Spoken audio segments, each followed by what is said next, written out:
Baik ya, kita akan mulai materi kita, lanjutkan tentang analisis data dan interpretasi.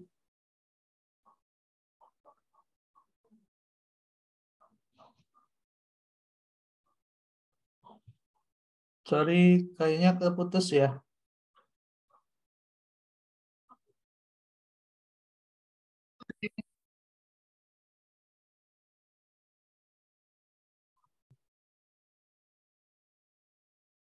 Halo, cek. Terdengar, Pak. Jelas. Baik, Terdengar, Pak. makasih. Ini saya ganti. Pak, saya izin tetap pendengar. Tadi 1 jam yang lalu saya baru jatuh, Pak. Kakinya Oh, keseleo, lutut sama kakinya kena semua. baik. Jadi saya nggak nyangka tadi jatuh pas pulang. Tapi saya siap untuk mendengar, Pak. Dan Baik, menyimak. Mbak. Terima kasih ya, Pak. Baik, Mbak. Ya, keprihatin, Mbak. Mudah-mudahan enggak apa-apa ya, sembuh, sehat. Terima kasih, Pak. Amin.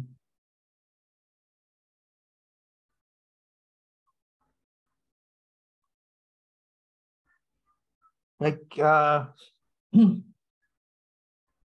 oke.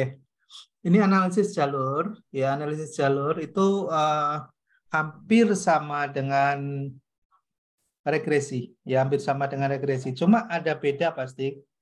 Bedanya kalau regresi itu dia memisahkan antara variabel bebas dan variabel terikatnya itu ya eh, secara real, secara jelas gitu ya. Jadi dipisahkan misalnya eh, ada variabel misalnya ada 3 variabel misalnya ya variabel X1, X2 dan variabel Y. Ya. X1, X2 dan variabel Y misalnya.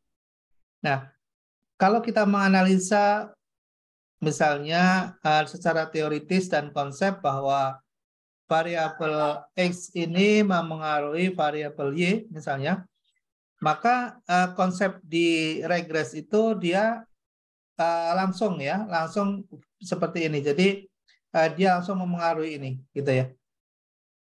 Nah, kalau di variabel dengan menggunakan analisis itu antara X1 dengan X2 sendiri itu bisa dianalisa gitu. Ya, X1 dengan X2 sendiri bisa dianalisa. Apakah kedua variabel ini juga sebetulnya saling berkorelasi? Korelasi antara X1 dengan X2-nya. Karena kalau kita bisa mengukur atau mengetahui bahwa ternyata X1 dan X2 itu ada korelasi sendiri, maka ketika kita akan melakukan analisis dan mengambil sebuah kesimpulan, kita bisa lebih straightforward, kita lebih terarah ya, kita lebih terarah. Misalnya gini, mungkin kalau kita menggunakan regresi biasa, itu kita hanya melihat bahwa variabel X1, X2 mempengaruhi variabel Y gitu ya. Nah, tapi kalau misalnya kita menggunakan path analysis, lalu kemudian kita ketahui bahwa ternyata X1 dengan X2 sendiri itu saling berkorelasi satu dengan yang lain. Maka kita bisa mengukur gitu ya, kita bisa mengukur ketika kita melakukan suatu intervensi misalnya terhadap X1 ternyata juga akan berpengaruh terhadap X2 gitu ya. Nah, seberapa korelasinya ini, hubungannya, keeratan dan sebagainya bisa diukur dengan menggunakan path analysis, ya bisa diukur. Artinya apa? Artinya kalau kemudian kita melakukan suatu intervensi ternyata akan berdampak secara dimensional ya terhadap sisi kanan dan sisi kirinya. Tidak langsung secara vertikal gitu ya. Jadi antara satu misalnya 2, 3, X1, X2, X3 ini ternyata saling berkorelasi. Nah, itu bisa diketahui dengan menggunakan path analysis. Ya, jadi bedanya seperti itu. Lalu manfaatnya apa tadi ya? Manfaatnya ketika kita menggunakan path analysis, maka kita akan bisa mengetahui ketika ada perubahan satu variabel atau kita melakukan intervensi terhadap suatu variabel tertentu, itu akan memengaruhi X2 dan X yang lain, ya, variabel bebas yang lain. Sebagai contoh misalnya gini, misalnya di indikator makro, ya, di indikator makro itu kan kita sudah pelajari di sebelumnya bahwa ada variabel misalnya tingkat suku bunga, ada variabel misalnya tingkat nilai tukar, ya, nilai tukar mata uang rupiah terhadap mata uang asing atau US dollar katakanlah. Lalu kemudian ada variabel misalnya devisa misalnya. Lalu ada variabel misalnya pertumbuhan misalnya. Atau inflasi misalnya, ya, inflasi misalnya. Lalu kita ingin melakukan suatu predik, ya, suatu predik atau suatu peramalan pertumbuhan ekonomi di tahun 2023 ini sekarang misalnya berapa sih di akhir tahun nanti, gitu ya. Nah, ini lalu kemudian kita menggunakan variabel-variabel di luar variabel pertumbuhan, misalnya variabel tingkat suku bunga, variabel devisa, variabel nilai tukar, variabel apalagi inflasi misalnya, variabel ekspor impor misalnya. Nah, ketika kita melakukan analisis path analysis, kalau regresi kan ini langsung begini, ya. Kita akan menganalisis seberapa pengaruh dari X1 terhadap pertumbuhan, X2 terhadap pertumbuhan, X3 terhadap pertumbuhan. Itu satu-satu gitu ya. Itu kalau di dalam analisis regresi seperti itu. Makanya ada uji T, ya kan, uji T itu digunakan untuk melihat korelasi dan signifikansinya dari masing-masing variabel itu, ya. Nah, itu kalau regresi seperti itu. Lalu analisis yang kedua yang bisa dilakukan melalui regresi itu secara bersama-sama atau simultan, ya, secara simultan. Katakanlah X1, X2, S3, S4 berpengaruh terhadap Y misalnya, maka selain parsial tadi, selain 1-1-1-1 tadi, itu secara bersama-sama, ya, secara bersama-sama memengaruhi variabel Y, katakanlah tadi pertumbuhan itu seberapa besar pengaruhnya itu.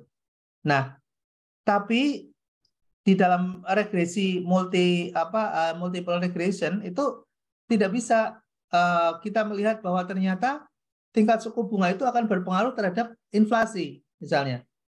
Karena ini sama-sama variabel bebas. Ya, kalau di regresi kita nggak bisa melihat kalau misalnya suatu inflasi itu ternyata dipengaruhi oleh nilai tukar misalnya. Nilai tukar itu juga ternyata berkorelasi misalnya dengan cadangan devisa misalnya. Ya, jadi nggak diketahui di dalam regresi, kita nggak bisa mengukur variabel X1, X2, X3, mereka saling berkorelasi, kita nggak bisa mengukur itu. Nah, kalau di path analysis kita bisa mengukurnya. Gitu ya, itu bedanya seperti itu, path analysis. Nah, digambarkan seperti ini, digambarkan yang kita lihat ya di kita lihat di slide, ya, di slide misalnya ada hubungan kausal antara X1 dengan X4, X2, X4 dan X3, antara X1 dengan X4, gitu ya. Nah, sementara kalau kita lihat hubungan antara X1 dengan X2, X1, X3, X2 dengan X3 masing-masing adalah hubungan korelasional, ya, hubungan korelasional namanya. Kita bisa perhatikan bahwa di dalam gambar itu contoh arah yang menyatakan hubungan korelasional pada diagram jalur terdapat 3 variabel eksogen. Contoh, ada X1, X2, ada X3. Itu adalah variabel bebas. Gitu. Nah, variabel bebas tadi atau eksogen tadi memengaruhi Y. Nah, Y di sini itu tidak seperti yang terjadi di dalam multi regres, ya, di dalam multi regres. Jadi terikatnya ada di X2 ini yang terikat. Bisa kita ukur seperti ini. Jadi istilahnya, nah X4 ini, maaf, X4 ini dipengaruhi oleh X1, X2, dan X3. Namun X1 sendiri berkorelasi terhadap X2. Gitu. X2 berkorelasi terhadap X3. X3 berkorelasi terhadap X1. Gitu ya. Jadi nah secara bersama-sama juga nanti bisa diukur, ya bisa diukur di mana X1, X2 dan X3 memengaruhi X4. Itu ya. Jadi kalau dalam path analysis kita lebih mengenal bukan variabel terikat dan variabel pengaruh ya, tapi yang digunakan istilah variabelnya adalah eksogen dan endogen. Ya, eksogen itu yang ada di luar, gitu ya, yang dominan memengaruhi, gitu. Kalau endogen dia yang dipengaruhi, gitu ya. Nah, penggunaan istilah ini biar nanti kita ketika bertemu dengan buku atau bertemu dengan paparan di slide yang lain, kita sudah memahami bahwa ada istilah eksogen dengan endogen, gitu ya. Kalau eksogen itu adalah variabel luar atau variabel yang memengaruhi, sedangkan variabel endogen adalah variabel yang ada di dalam atau yang dipengaruhinya. Tuh. Nah, besarnya pengaruh dari suatu variabel eksogen tadi yang luar tadi ke variabel endogen yang di dalam yang dipengaruhi tadi dinyatakan oleh besarnya bilangan koefisien jalur atau path coefficient. Jadi nanti ketika nanti kita akan melakukan suatu perhitungan ya dengan menggunakan path analysis, maka ada istilah namanya path coefficient. Ya, path coefficient. Nah, path coefficient ini untuk mengukur atau menilai seberapa kuat hubungan antara X1 dengan X lainnya. Ya, kalau tadi kita melihat kan ada variabel eksogen ya, terdiri dari 3 variabel eksogennya, X1, X2, dan X3. Nah, X1 dengan X2 sendiri itu melakukan korelasi, ada korelasi. Ya. Kemudian X1 dengan X3 juga ada korelasi. Lalu X3 dengan X2 juga ada korelasi.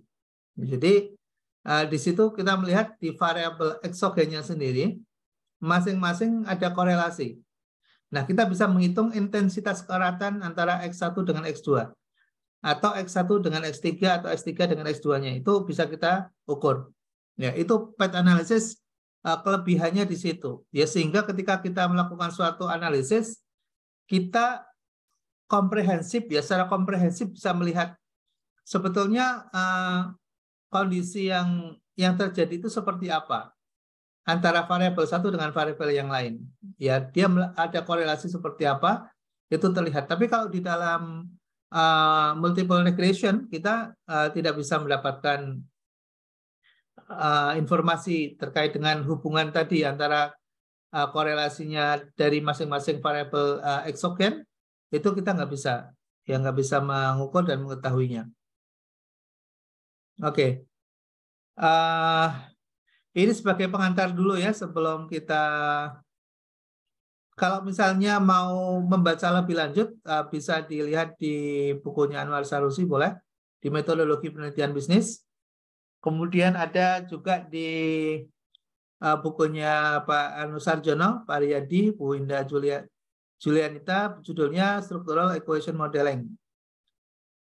Bisa juga nanti didalami kalau ketemu dengan bukunya punya Bu Nariwati, judulnya Structural Equation Modeling berbasis kovarian ya dengan Lisrel dan Amos untuk riset skripsi, yaitu bisa juga menggunakan itu. Oke ya. Nah, kemudian sebelum kita akhiri ada pengenalan awal. Nanti dari path analysis itu ya, dari path analysis itu nanti bisa dikembangkan dalam sebuah permodelan. Ya, permodelannya kita sebut dengan SHAM. Ya, Structural Equation Modeling. Nah, SHAM itu bentuk dari model hubungan antar variabel satu dengan variabel yang lain. Itu namanya SHAM, ya. Nah, SHAM itu nanti akan bisa memberikan informasi secara komprehensif, ya, secara komprehensif. Nah, ini yang sekarang sedang sedang trend in ya, sedang ya, dia lagi hot isu ya, sedang isunya lagi banyak yang menggunakan SHAM dalam menyelesaikan tesis dan disertasi. Ya karena kompleksiti dari risetnya itu bisa terungkap ya dengan lebih jelas, dan insight-insight yang kita sebelumnya tidak temukan kita bisa peroleh ya dari penggunaan SHAM ini. Nah, ketika kita nanti akan menyusun permodelan itu kita akan membuat sesuatu yang sebetulnya kompleks tapi kemudian disederhanakan.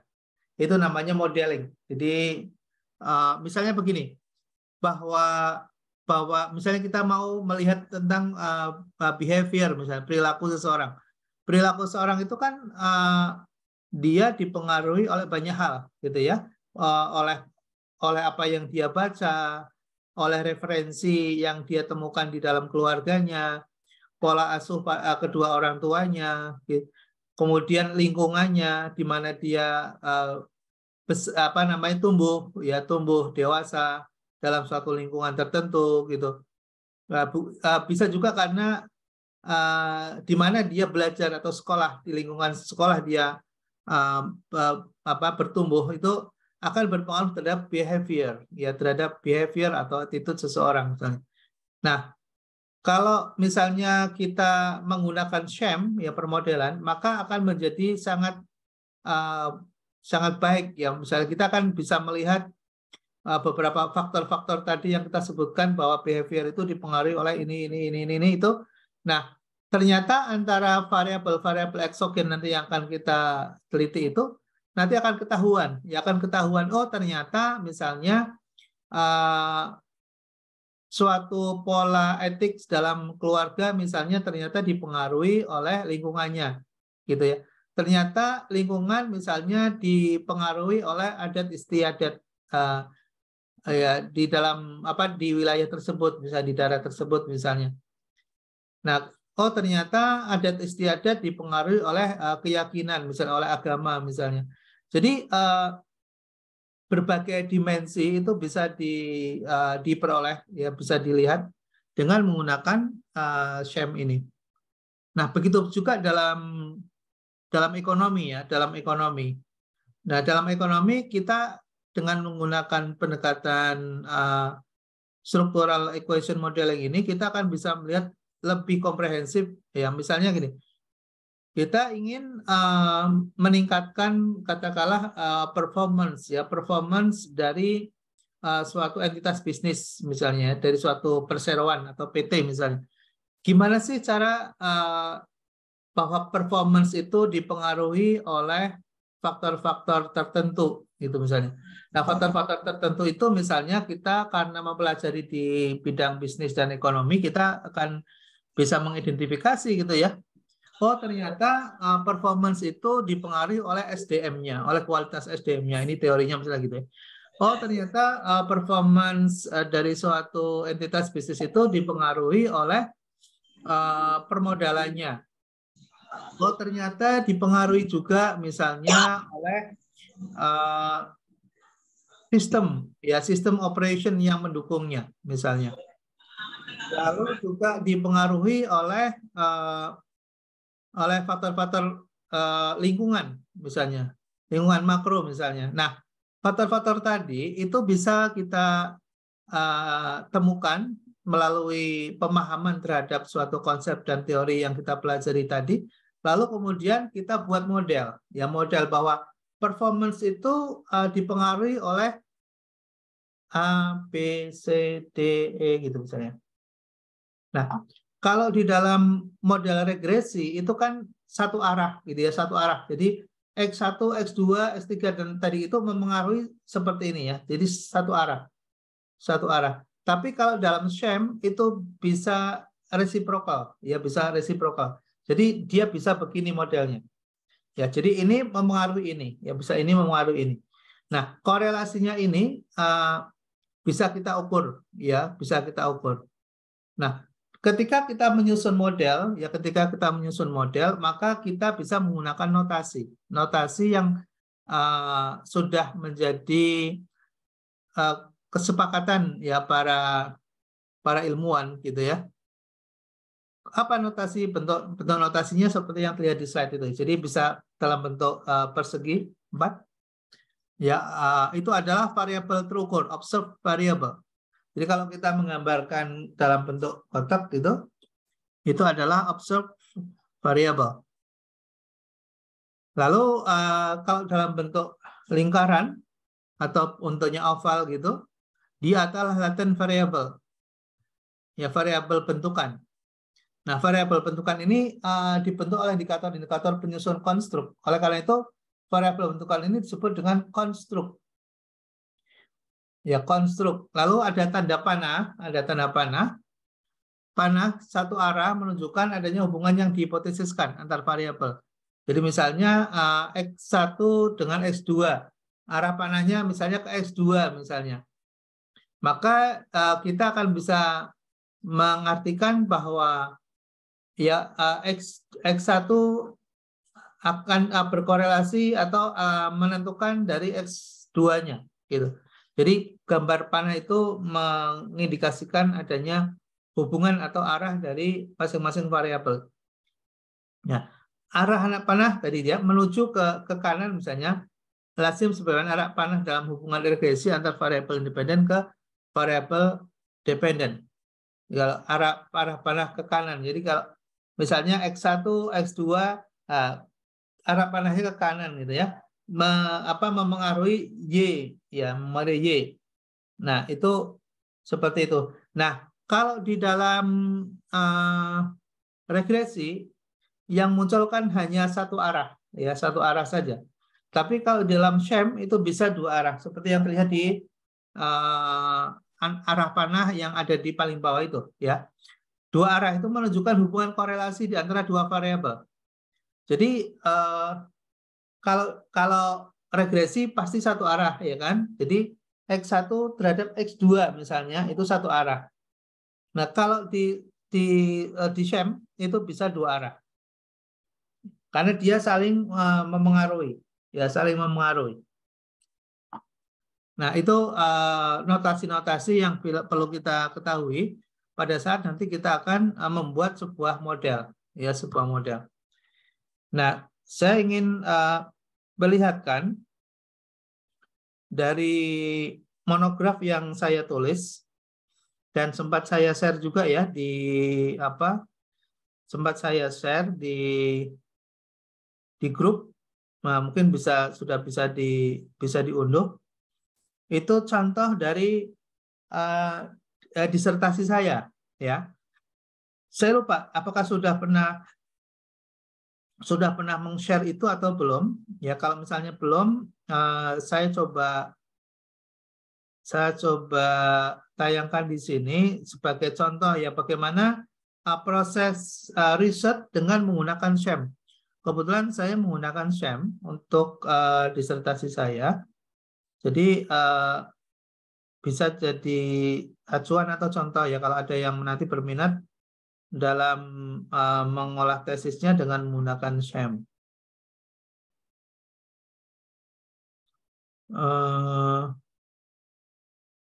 Di mana ya kok nggak kelihatan?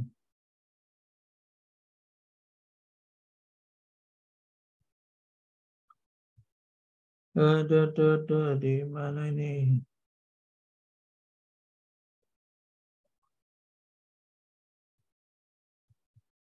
Di grup ekonomi matrika apa ya? Ekonometrika ya, sudah saya kirim ya. Ini saya sudah mudah-mudahan terlihat di. Lihat Pak. Ini. Terlihat nggak ya? Lihat. Sudah Pak. Sudah ya, baik. Ini saya mau cerita sedikit biar ada prosesnya kita tahu ya. Ini monograf ya. Monograf itu suatu research yang dibuat buku ya.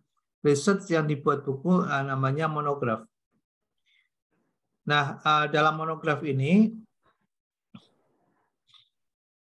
saya menceritakan tentang bagaimana membuat suatu model, ya sebuah model. Nah, model ini untuk menguji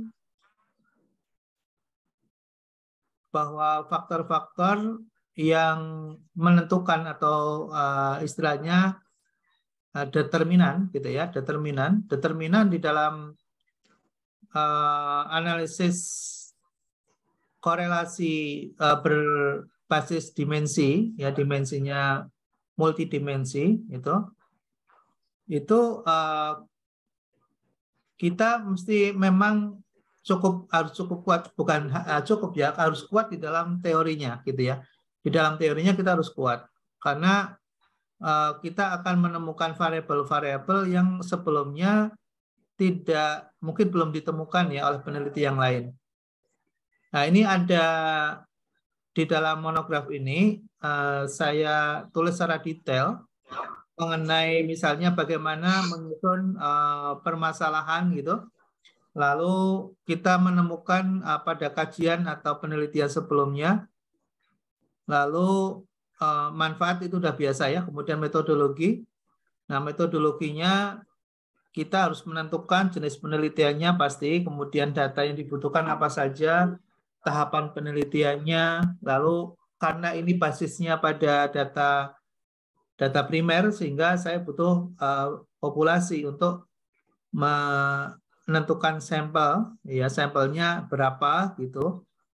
Lalu survei, ya surveinya seperti apa, teknik pengumpulan datanya bagaimana, gitu ya. Kemudian kita membuat instrumen, ya pengujian instrumennya. Jadi instrumennya harus bisa dipastikan valid, reliable dan valid gitu.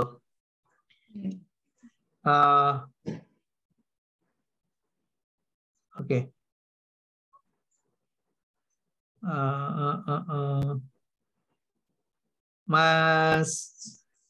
Mas Yahya, saya bantu ya jadi co-host ya Mas ya. Siapa? Ya, mohon Baik, Pak. nanti dibantu ya, kalau ada yang mau bertanya boleh, nanti saya di info aja, tapi kalau yang tidak bertanya mohon bantu di mute dulu ya biar Baik. tidak mengganggu ini suara. Baik, Makasih Mas ya. Nah, lalu dalam studi ini ada semacam riset ya, riset kualitatif berbasis pada library research ya, library research. Nah, di dalam library research ini kita menemukan variabel-variabel dengan mencari dari berbagai referensi dan literasi yang ada. Jadi misalnya saya ingin mendapatkan variabel pembiayaan dalam keuangan mikro, misalnya dalam keuangan mikro Islam. Nah, saya mencari berbagai literasi gitu ya untuk menemukan apa sih sebetulnya variabel-variabel dalam suatu pembiayaan syariah ya, keuangan mikro Islam misalnya. Lalu kemudian saya bikin konsepnya ya, konsep model tadi membuat konstruk ya, konstruknya seperti apa gitu ya, konstruknya seperti apa. Lalu kemudian kita menentukan populasinya, lalu kemudian kita menentukan sampelnya gitu. Ya, kita menentukan, nah ini ada performance sampelnya kita harus tahu. Ya, karena nanti itu yang akan diuji gitu ya, yang akan diuji. Nah di sini terlihat nih, terlihat ada X1, X2, X3 sampai X4 ya. X1, X2, X3 dan X4. Nah, di situ saya nggak mengatakan ada Y ya. Jadi di situ semuanya variabel X1, X2, X3 dan X4. Karena saya menggunakan saya menggunakan variabel-variabel exogenous gitu ya, yang ditemukan di dalam kajian literatur atau library research itu tadi. Lalu nanti akan kita hubungkan Y1, Y2 dan Y3 dan seterusnya gitu. Nah, di situ nanti ada performance. Nah, performance-nya itu suatu performance kinerja suatu lembaga itu kan bisa diukur dari berbagai perspektif, ya bisa dari sisi likuiditasnya, bisa dilihat dari sisi profitabilitasnya, bisa dilihat dari sisi efisiensinya misalnya. Nah, kemampuan memperoleh laba, kemampuan dalam melakukan efisiensi dan sebagainya itu akan berinteraksi atau berkorelasi dengan variabel exogenous, ya, dengan variabel exogenusnya itu X1 sampai X4 tadi. Jadi suatu lembaga keuangan syariah misalnya itu dia akan dipengaruhi oleh siapa yang menjadi sasarannya, siapa tujuannya, dan akadnya bagaimana, lalu jaminannya itu akan menentukan atau tidak itu. Nah, itu nanti akan dikonstrukkan, dibuat model, ya, dibuat model. Nah, ini nanti kita akan bisa tahu portofolionya, kemudian hasil analisis dari sham-nya seperti apa, gitu ya. Jadi akan kelihatan.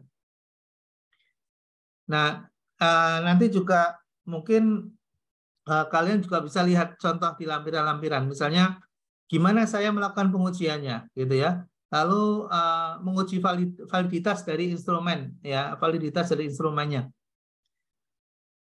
Dan kebetulan saya menggunakan ListRel ya untuk menganalisis. Nah, kita bisa lihat nih isinya, ya, bisa kita lihat isinya. Jadi biasa ya kalau dalam suatu studi ada latar belakang gitu. Latar belakang, kemudian permasalahan ya. Nah, permasalahan, lalu masalahnya cukup kompleks lalu dibatasi. Ya, ada pembatasan gitu. Nah, pembatasan, nah ini di sini juga yang saya ceritakan tadi ya, ada X1 sampai X4 tadi. Nah, di sini sudah ada model nih X1, X2, S3, S4. Lalu di variabel endogenous-nya ada total asset, ada LDR, ada outreach, ya, ada rasio nasabah, ada NPF, ya, non performing financing. Jadi ini adalah variabel yang atas variabel exogen, yang bawahnya adalah variabel endogen. Nah, lalu ya, permasalahan seperti biasa ya, permasalahan itu dibuat dalam bisa dalam pertanyaan. Paling mudah ini kita buat 2 pertanyaan ya, buat 2 pertanyaan. Nanti 2 pertanyaan inilah yang nanti akan diteruskan dalam hipotesis gitu. Nah, di sini ada kajian studi yang dilakukan oleh orang lain, kita sebutkan ya, kita sebutkan apa saja. Nah, kemarin ada mahasiswa bimbingan saya, dia membuat analisis dengan menggunakan SEM juga. Ya, nanti kita bisa share, mudah-mudahan kalau sudah selesai, sudah pernah share ya di grup bagaimana proposal yang disusun oleh mahasiswa Kici gitu ya, dengan menggunakan SEM analysis. Oke ya. Nah, ini berikutnya tujuan seperti penelitian biasanya ya, kita pasti punya tujuan penelitian, manfaatnya apa, ya, manfaatnya apa, lalu kemudian metodologi yang digunakan, gitu ya, metodologi yang digunakan, data yang diperlukan apa saja. Ya, kalau lihat di sini data yang diperlukan, annual review, yearbook, bibliografi, jurnal index, jurnal abstrak. Ini data-data sekunder, sedangkan data primernya adalah dari hasil survei gitu ya. Nah, tahapan penelitiannya dijelaskan juga nih. Ada tadi saya ceritakan ada library research ya, untuk mendapatkan variabel-variabel tadi, mendapatkan indikator-indikatornya gitu ya dengan menggunakan library research. Lalu tahap kedua bagaimana, tahap ketiga seperti apa, tahap keempat bagaimana. Jadi tahapannya diceritakan di dalam subbab tahapan penelitian ini. Lalu populasinya siapa, tahapan surveinya seperti apa ya. Jadi kalau kita mau meneliti itu sebaiknya kita tahu langkah-langkahnya, kita tahu tahapan-tahapannya. Ya, seringkali kita membuat suatu studi atau riset, kita tidak mencantumkan tahapannya, langkahnya, gitu ya, sehingga kita tidak tahu sebetulnya bagaimana sih prosesnya, gitu ya. Nah, kalau kita bisa mencantumkan seperti ini, nanti baik penguji maupun kita sendiri yang akan menjalankan, kita akan bisa mengikuti langkah-langkah itu secara sistematis, dan hasilnya juga akan menjadi lebih optimal ya, karena bisa dipertanggungjawabkan. Dari setiap langkah itu bisa kita pertanggungjawabkan.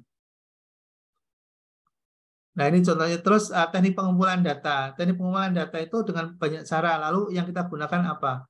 Misalnya dengan pengamatan, ya, observasi, wawancara, kemudian dengan kuesioner, gitu ya. Nah, ini bisa kita jelaskan di sini.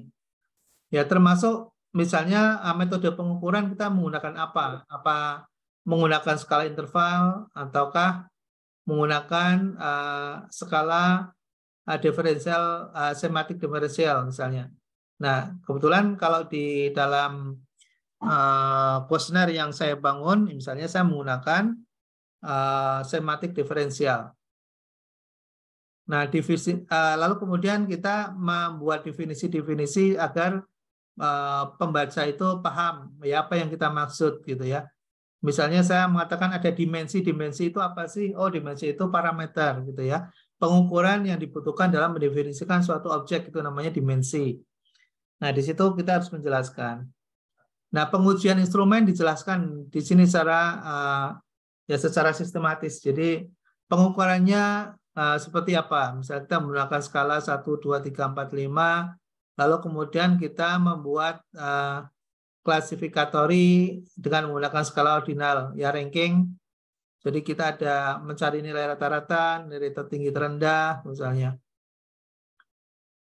Ya, seperti itu. Ya, kemudian kita menguji konstruksi, ya, construction validity dari hasil uji instrumennya seperti apa.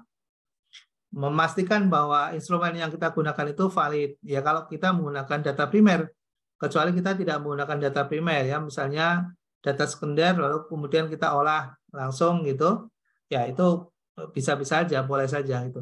Tapi kebetulan ini menggunakan data primer, ya, sehingga instrumen atau alat untuk mengambil datanya tadi dalam bentuk kuesioner itu harus diuji, harus valid, ya, harus valid, harus reliable, ya, harus valid, harus reliable. Ya, kalau sudah kemudian kita menjelaskan tentang populasinya. Ini populasinya, ya, populasi. Lalu kemudian dari populasi itu kita menentukan sampel, gitu ya. Sampelnya berapa berdasarkan dari teknik pengambilan datanya. Kalau ini menggunakan probability sampling gitu.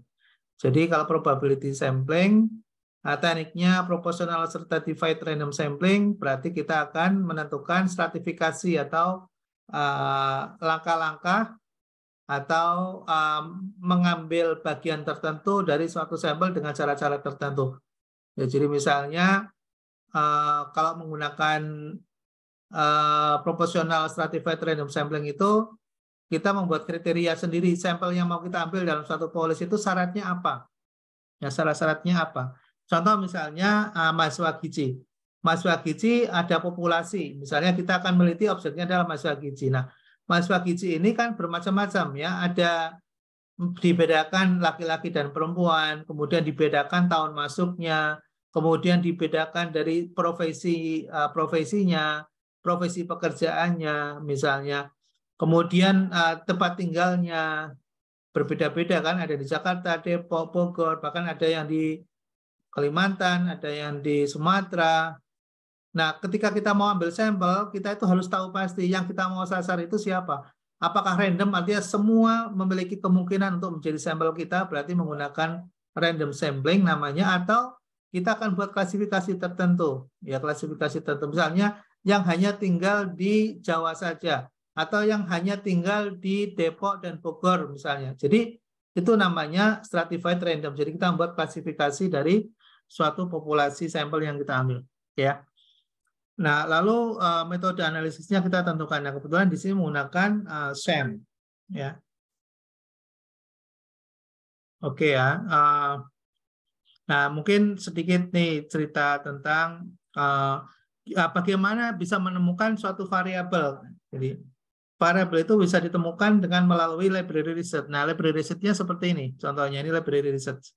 Jadi misalnya bahwa tujuan pembiayaan itu menjadi sangat penting ya, urgent misalnya, dan menentukan berhasil atau tidaknya dari suatu pembiayaan atau kredit. Tuh. Nah, di situ kita mencari berbagai referensi. Nah, ini referensi-referensinya tentang tujuan dari suatu kredit itu diadakan atau dilakukan itu apa sebetulnya. Nah, disinilah yang kemudian kita akan menemukan nanti parameter-parameternya. Ya, parameter-parameternya kita akan temukan. Oke, ya, ini contohnya kita menemukan dari suatu variabel yang kita ambil melalui sebuah research perpustakaan, ya, library research. Nah, biasanya mungkin kalau untuk tesis tidak sampai sedalam yang saya kasih contoh ini ya. Ini biar kalian pada suatu saat misalnya ingin lanjut ke program doktoral sudah ada pandangan gitu ya, ada pandangan. Mungkin kalau di tesis kita nggak sampai menemukan variabel-variabel dan parameternya itu sendiri.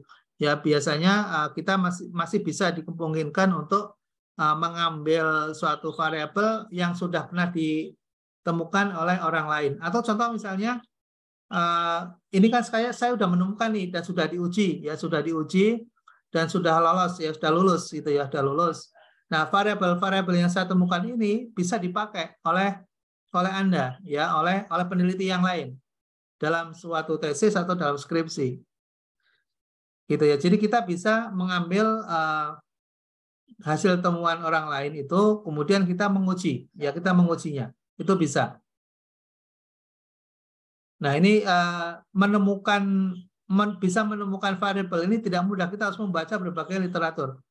Ya makanya di dalam referensi bibliografi dari buku ini kalau nanti saudara-saudara lihat itu jumlahnya puluhan ya. Jadi banyak sekali yang harus dibaca itu.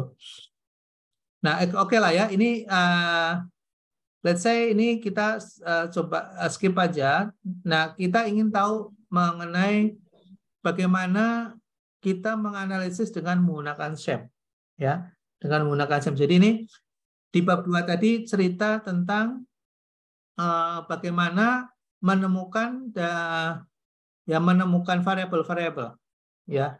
Itu tadi cerita tentang menemukan variabel-variabel itu. Nah, lalu sekarang oh ya, silakan. Ada yang bertanya, Pak Bagio, bisa nggak? Atau nanti nunggu? Boleh. Ini dari Ibu Indri, Pak.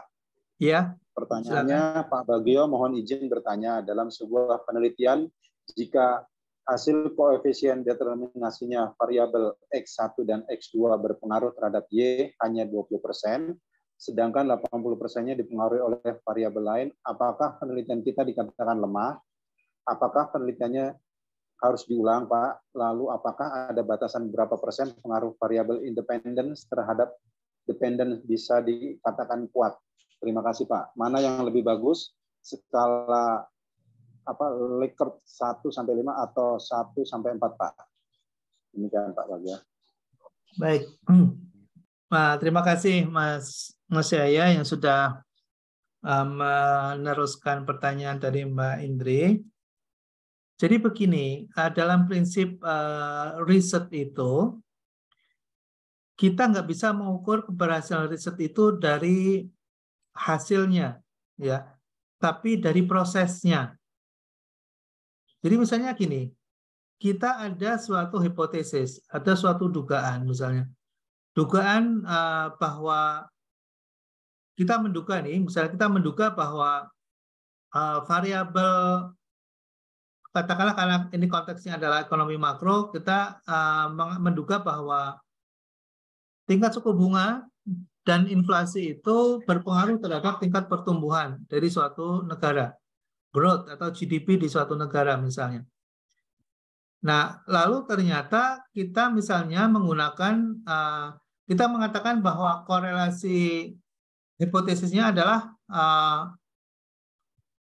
signifikan, ya, berhubungan atau berkorelasi signifikan antara tingkat suku bunga dengan pertumbuhan dan inflasi terhadap tingkat pertumbuhan misalnya. Lalu kemudian kita studi, ya, kita research itu dengan menggunakan data-data kuantitatif, data-data sekunder yang tidak perlu kita harus survei, gitu ya. Nah, hasilnya ternyata misalnya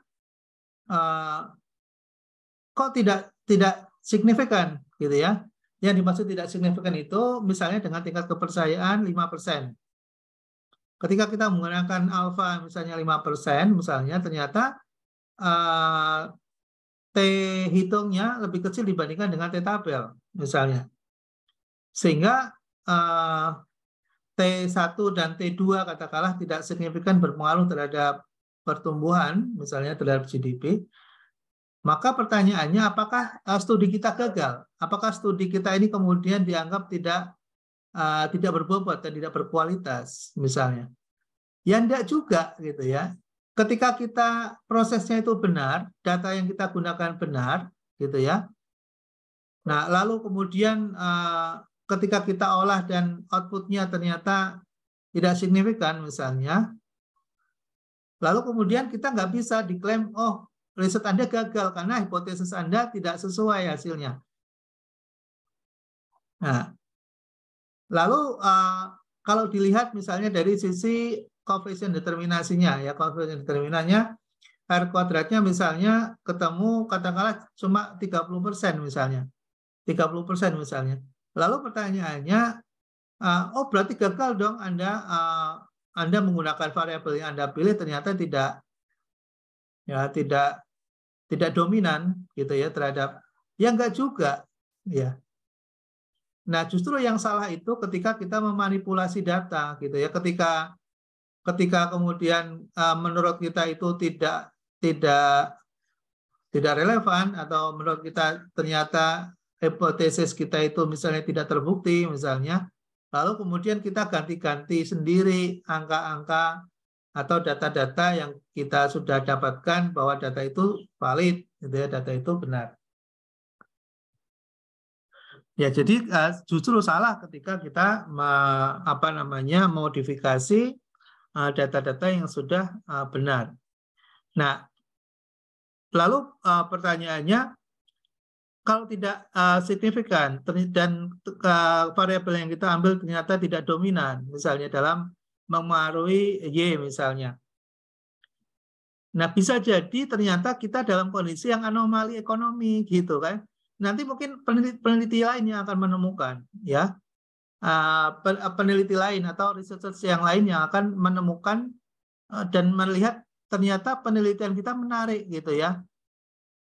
Di mana seharusnya inflasi dan tingkat suku bunga itu berpengaruh secara signifikan terhadap suatu pertumbuhan ekonomi di suatu negara atau GDP suatu negara, ternyata hasil studi kita mengatakan tidak signifikan, misalnya. Setelah diteliti orang lain, peneliti lain, ternyata oh benar ini, gitu ya. Ternyata sekarang sudah terjadi anomali ekonomi. Nah, jadi teori baru namanya teori anomali. Kita jadi terkenal, itu bisa terkenal gara-gara penelitian kita.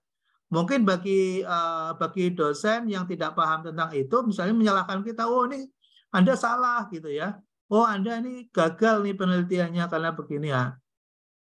Nah, seharusnya ketika ada temuan seperti itu, peneliti yang lain melakukan penelitian, diteliti lagi, hasil penelitian kita itu diteliti lagi oleh peneliti yang lain. Gitu. Ya, saya kira seperti itu, Mas, ya.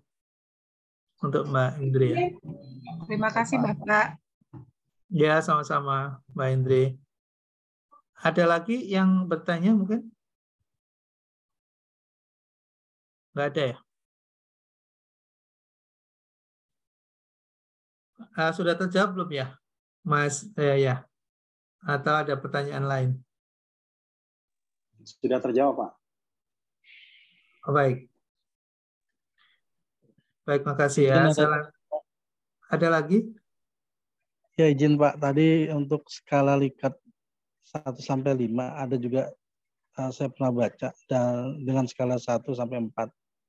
Kira-kira lebih bagus atau dalam suatu penelitian mana yang paling baik lah gitu Pak.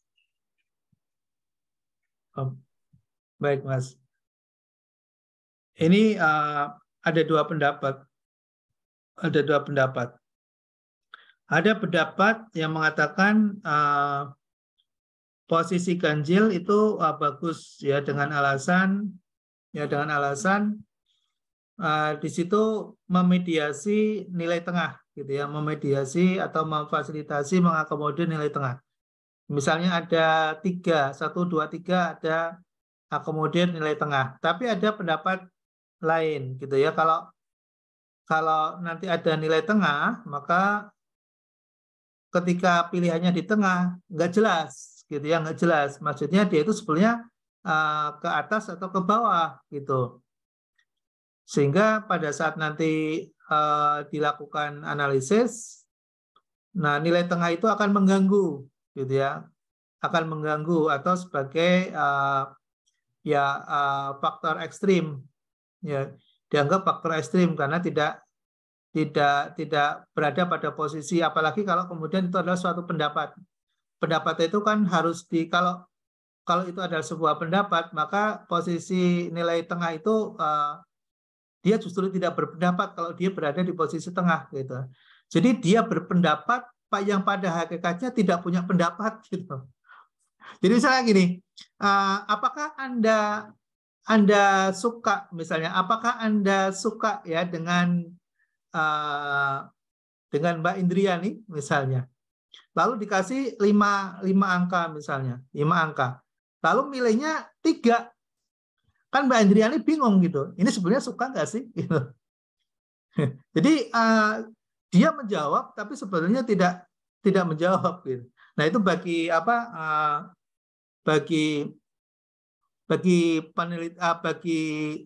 ada peneliti yang mengatakan sebaiknya jangan dikasih kesempatan untuk memilih yang sebetulnya tidak perlu dipilih gitu, maka dibuat 4. Nah, kalau misalnya 4 atau 2 atau 6 misalnya, maka dia jelas, sikapnya jelas ya, sikapnya ke atas atau ke bawah gitu. Sikapnya jelas. Gitu Mas Zakaria. Terima kasih Pak. Cukup ya? Ya. Ya, makasih. Izin Pak Bagio bertanya sih. Iya. Kalau yang saya simak dari penjelasan yang dijelaskan dari ada eksogen dengan endogen nih Pak ya. Nah, itu kan antara yang mempengaruhi dengan yang dipengaruhi. Nah, yang ingin saya tanyakan, ketika variabel ini tidak terbatas, misalkan lebih dari 5 atau 6, yang mana variabel ini saling mempengaruhi. Nah, ini menentukan mana yang mempengaruhi dan yang dipengaruhinya, apakah masih diperlukan, dan bagaimana menentukannya, mana yang eksogen dan mana yang endogen. Baik Mas Farza. Terima kasih. Ya, makasih kembali. Jadi ketika kita ingin menentukan mana variabel eksogen dan variabel endogen, itu harus berbasis pada teori. Ya, jadi bukan kita sendiri yang menentukan, tapi teori, ada dasar rujukannya, ya ada dasar literasinya, ada dasar rujukannya. Misalnya begini, misalnya di dalam konteks yang saya ini, yang di konteks riset yang saya lakukan ini misalnya, itu kan yang saya ingin ketahui sebetulnya adalah performance atau kinerja dari suatu lembaga keuangan syariah ya di LKS itu. Nah, performance lembaga keuangan syariah ini dipengaruhi oleh variabel apa saja sih gitu ya. Ketika bicara tentang suatu produk pembiayaan misalnya, maka produk pembiayaan itu kan di situ ada fitur-fiturnya, ya ada fitur sasarannya, ada unsur sasaran, ada unsur tujuan, ada unsur akad yang digunakan, ada unsur plafon yang diberikan, ada unsur margin yang diberikan, ada unsur syarat-syarat yang ditentukan. Jadi unsur-unsur yang memengaruhi itu banyak sekali, ya. Unsur-unsur dari suatu produk itu banyak sekali, gitu. Nah, keberhasilan dari suatu produk ya dalam memberikan kontribusi terhadap kinerja, ya terhadap kinerja suatu lembaga keuangan syariah itu seperti apa, gitu. Nah, teori mengatakan bahwa kinerja atau performance suatu lembaga keuangan itu dipengaruhi oleh produknya, ya kualitas dari produknya, ya nah pasti kita nggak mungkin mengatakan misalnya kinerja perusahaan itu memengaruhi produknya, kebalik, ya pasti kita akan diketawain gitu.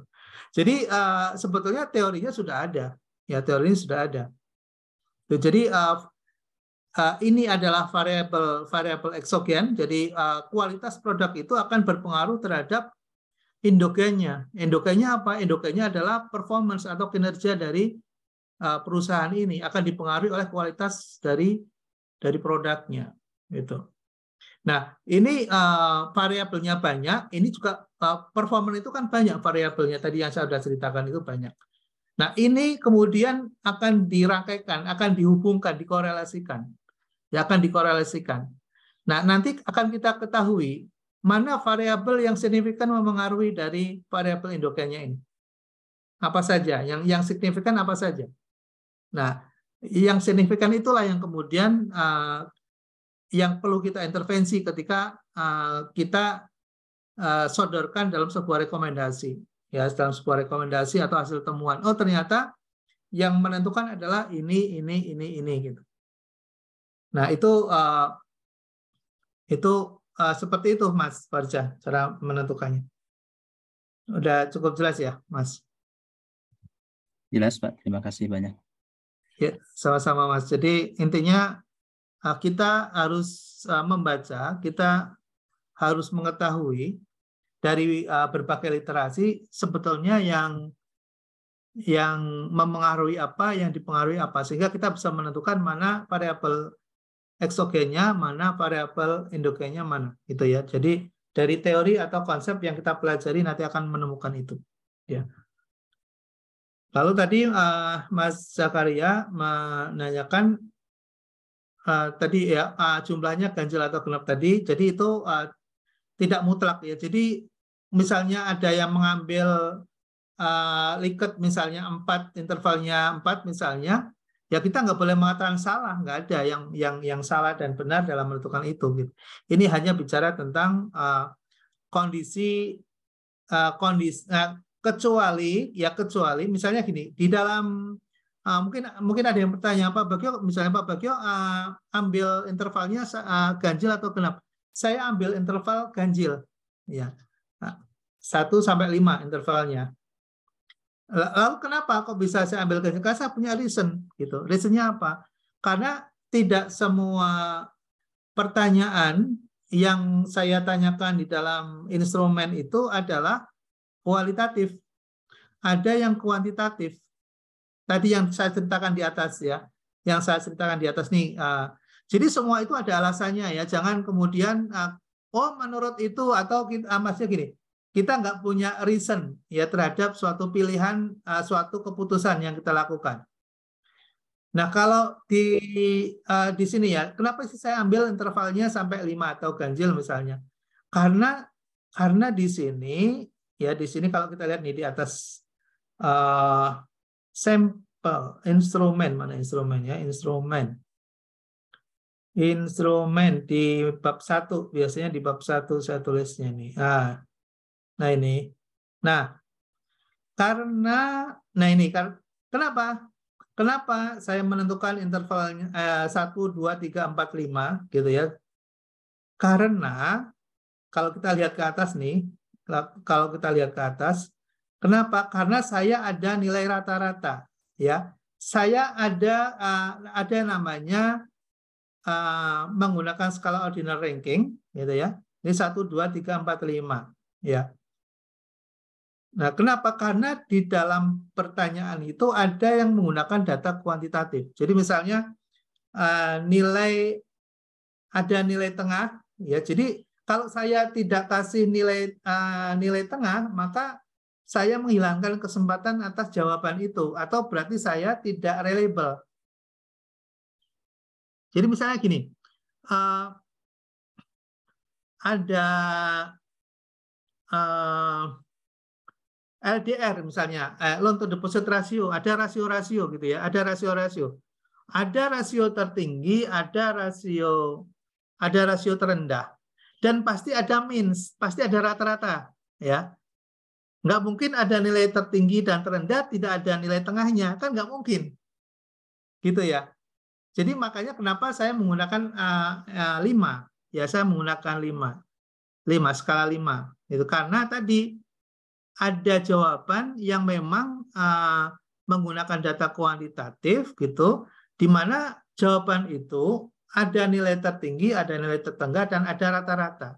Makanya ada yang ganjil yang di tengah itu. Itu reasonnya.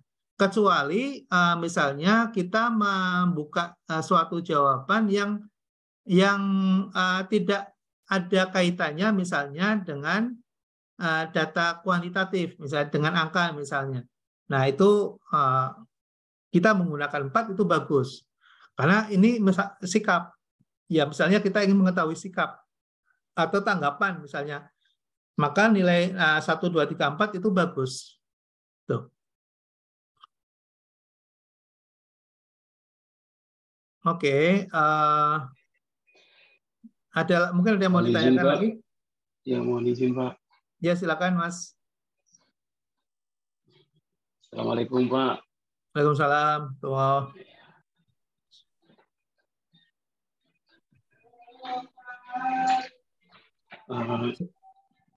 Silakan, Mas. Di sini saya mau bertanya, Pak. Setelah saya baca-baca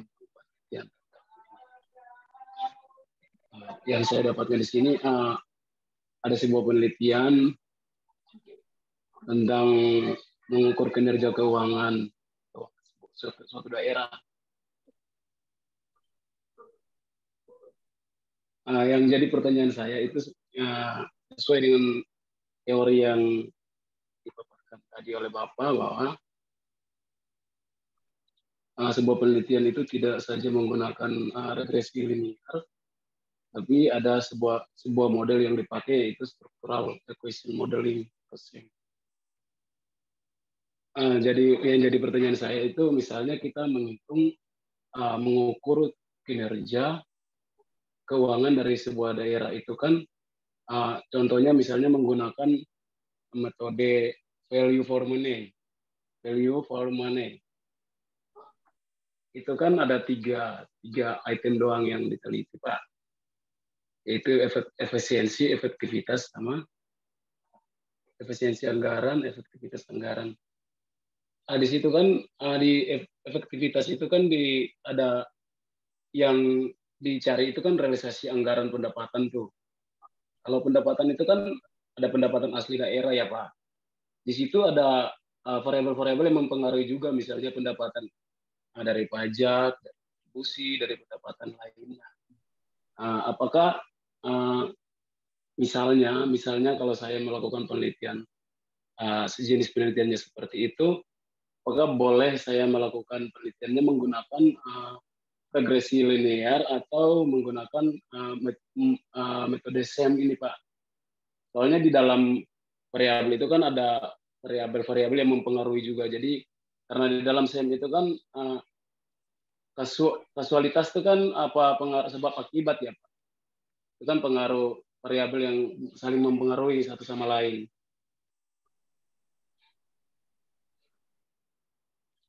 Ataukah saya ini boleh menggunakan yang sudah digunakan oleh peneliti lain, yaitu metode ini value for money?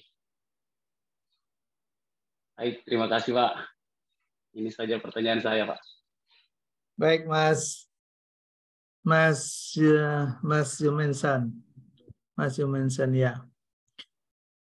Jadi pemilihan alat analisis itu dipengaruhi oleh tujuan riset itu sendiri. Ya, jangan dibalik. Nah, Jadi ketika kita mau meneliti itu tujuannya untuk apa sih? Untuk mengetahui apa gitu ya. Kalau ingin mengetahui hanya sebab akibat kausalitas misalnya, ya cukup dengan regresi gitu ya. Tapi kalau kita ingin mengetahui suatu dimensi-dimensi atau faktor-faktor dalam suatu korelasi atau hubungan antar variabel-variabel dalam suatu populasi, maka karena kita belum mengetahui mana variabel yang berkorelasi, mana yang tidak berkorelasi, dan itu jumlahnya atau variabelnya itu kompleks, misalnya kompleks, maka nggak mungkin dengan menggunakan regresi, gitu ya. Kita mesti akan menggunakan SHAM, ya Structural Equation Model. Nah, kalau tadi case-nya adalah misalnya tentang kinerja keuangan suatu daerah misalnya. Nah, kinerja keuangan suatu daerah itu kan tadi bisa diukur dari beberapa variabel ya. Variabel aktivitas, efisiensi gitu ya. Bisa juga dari variabel lainnya yang mungkin secara teori kita bisa dapatkan. Nah, lalu kita ingin mengetahui bahwa efisiensi, efektivitas, dan produktivitas dari suatu daerah itu menurut kita misalnya dipengaruhi oleh SDM-nya misalnya. Kemudian juga dipengaruhi misalnya oleh skala bisnis UKM yang ada di wilayah tersebut misalnya. Ya, Atau, Pak, itu maksud saya, makanya saya masih bingung, Pak. Ya, jadi kalau kita ingin mengetahui suatu kinerja, pasti kan ada variabel-variabel yang mempengaruhi kinerja itu. Nah, kalau kita ingin mengetahui kinerja efektivitas itu sebetulnya dipengaruhi oleh teknologi kah atau oleh manusia kah misalnya. Nah, kalau kita belum bisa memastikan dan belum bisa menghipotesiskan, maka sebaiknya menggunakan SHAM. Ya, jadi misalnya gini, ada variabel yang mempengaruhi terhadap kinerja itu apa? Ada people, ya, ada manusia, human, ada SDM, ada faktor mesin atau teknologi, ya kan? Ada metode atau SOP-nya, ya, ada SOP yang mengaruhi, gitu ya, ada SOP cara kerja orang-orang ini seperti apa, SOP-nya sufficient atau tidak. Lalu dipengaruhi oleh kebijakan, ya, oleh policy misalnya, ya, oleh peraturan dan kebijakan daerah misalnya, dan infrastruktur, ya, infrastruktur yang ada di daerah tersebut, itu akan berpengaruh terhadap suatu output atau kinerja Pemda. Ya, suatu kinerja Pemda. Nah, kinerja Pemda itu kan tadi, misalnya kita bisa lihat dari sisi efisiensinya, dari efektivitasnya, dari produktivitasnya, gitu ya. Nah, ini kan berarti ada variabel-variabel yang banyak ini. Nah, kita kan belum bisa menentukan apakah orang itu berpengaruh terhadap efektivitas atau orang berpengaruh terhadap produktivitas atau orang berpengaruh terhadap efisiensi, ya. Kan kita belum bisa menentukan, jangan-jangan bukan orang yang mempengaruhi, tapi yang mempengaruhi adalah teknologi misalnya. Nah, kalau kita belum paham itu, belum tahu itu, tapi kita menemukan variabelnya, maka gunakan SHAM. Nanti dari SHAM itu kita akan bisa menemukan, oh ternyata yang memengaruhi dari kinerja suatu daerah ini ternyata yang paling dominan, misalnya yang paling dominan adalah orang, misalnya capital, misalnya. Orang, maksudnya bukan capital ya, people, misalnya. People. Nah, ternyata people ini berpengaruh di antara tiga itu, di antara efisiensi, efektivitas, dan produktivitas, ternyata memberikan kontribusi terbesar pada productivity, misalnya, pada produktivitas, misalnya. Oh, ternyata misalnya kita menemukan teknologi atau mesin, ya, teknologi atau mesin ini ternyata berpengaruh terhadap efisiensi, misalnya. Ya, terhadap efisiensi, misalnya. Nah, disitulah yang menariknya dengan menggunakan model SHAM itu, kita Nah, tergantung pada tujuan riset kita ya. Tujuan riset kita seperti apa, nanti kita baru bisa menemukan pilihan ya, pilihan menggunakan regresi atau menggunakan path analysis atau menggunakan sham. Baik, makasih Pak. Terima kasih banyak. Iya, sama-sama. Oke ya, ini konseptualisasi model gitu ya. Jadi setelah kita tadi menentukan itu, baru kita membuat konsep modelnya seperti apa. Ini konsep modelnya. Nah, kita tentukan indikator variabel exogenusnya itu apa saja. Ini saya tentukan nih, variabelnya ini indikatornya adalah ini indikatornya, ya. Nanti ini yang akan kita terjemahkan nanti ke dalam pertanyaan-pertanyaan. Kita akan buat dalam pertanyaan. Nah, variabel endogenous ini nanti lalu endogenous-nya apa saja? Nah, ini endogenous-nya. Ya, jadi seperti yang saya ceritakan tadi, kenapa saya ambilnya itu 5 ya? Karena ada nilai rata-rata, ada nilai yang di tengah-tengah, makanya kemudian saya menggunakan interval 5 bukan 4. Gitu ya. Bukan berarti saya mengatakan yang genap itu intervalnya salah, enggak. Saya enggak akan berarti saya mengatakan salah gitu. Ya pasti ada reason-nya, ada alasannya gitu ya.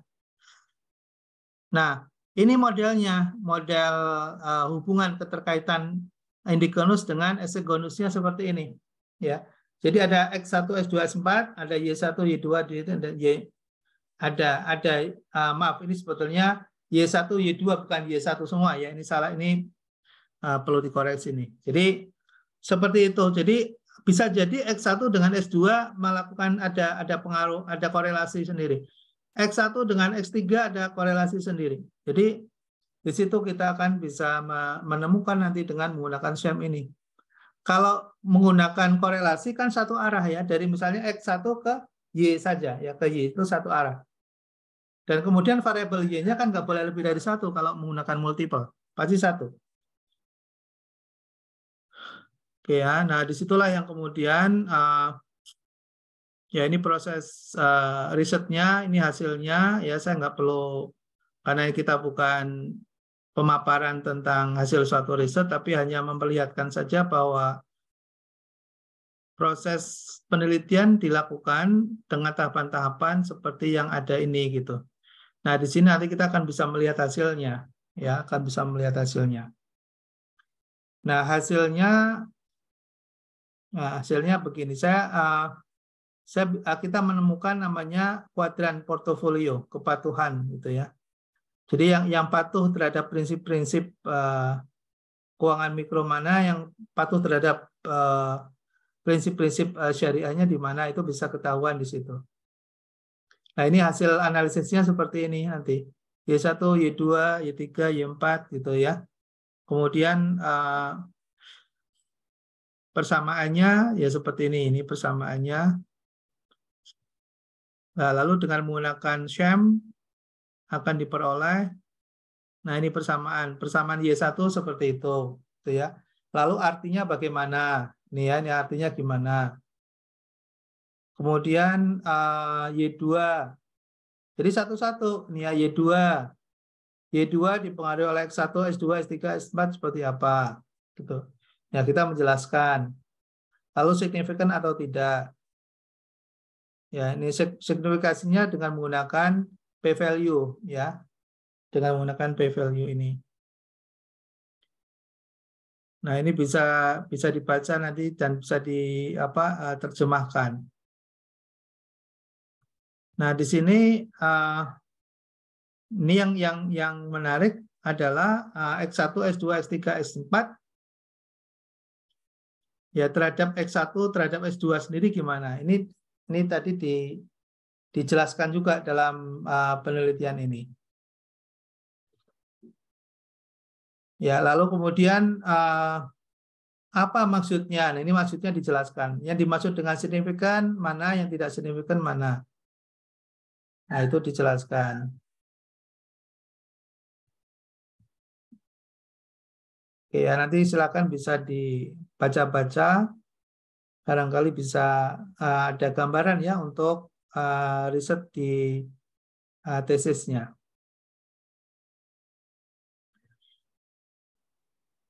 Ada yang bertanya? Mungkin kita break dulu ya. Nanti kita bisa mulai lagi. Saya siapkan materinya. Oke ya.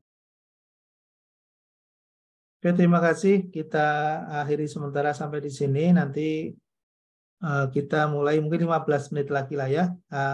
Barangkali ada yang belum makan siang, ada yang ahli hisab mungkin akan ke belakang dulu. Terima kasih semuanya. Assalamualaikum warahmatullahi wabarakatuh. Waalaikumsalam, Pak. Terima kasih. Terima kasih. Terima kasih, Pak. Sama. Sampai ketemu lagi, Pak. Ketemu lagi. 15 menit lagi. Ya, 15 menit lagi. Ya, baik, Pak. Ya, Bapak. Terima kasih banyak. Terima kasih.